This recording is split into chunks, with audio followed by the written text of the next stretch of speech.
શહેરના પાંડેસરા પોલીસે બાતમીના આધારે બે મોબાઈલ ચોરોને અધધ કહી શકાય તેટલા 25 મોબાઈલ તેમજ એક રિક્ષા સાથે ઝડપી પાડ્યા હતા। પોલીસે આ બંને આરોપી પાસેથી મોબાઈલ અને રિક્ષા મળી કુલ્લે 97,300નો મુદ્દામાલ જપ્ત કર્યો હતો।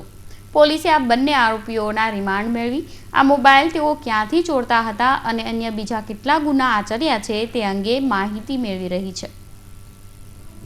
પાંડેસરા પોલીસને બે મોબાઈલ ચોરો અંગે બાતમી મળી હતી। આ બંને ચોરો અંગે બાતમી મળતા પોલીસ કર્મીઓ સર્વેલન્સમાં ગોઠવાઈ ગયા હતા। બાતમીના આધારે પોલીસે પાંડેસરા ખાતે આવેલ 120 ફૂટ રોડ પરથી આશાપુરા 3 રસ્તા પાસેથી મૂળ ઉત્તર પ્રદેશના મઉ થાનાના મઉ ખાતેના અને હાલમાં સચિન પાલી ગામ ખાતે કૈલાસનગરમાં રહેતા 22 વર્ષીય રામચંદ્ર ધોબી તેમજ મૂળ ઝારખંડના ગિરિડી જિલ્લાના દ્વારા પહરી ગામના અને હાલમાં સચિન તલંગપુર રોડ પંચવટીનગર ખાતે રહેતા પંકજ મંડલને ઝડપી પાડ્યા હતા। આ બંને આરોપીઓ પાસેથી પોલીસે 80,000ની કિંમતની એક રિક્ષા તેમજ 10,800ની કિંમતના 12 મોબાઈલ જપ્ત કર્યા હતા।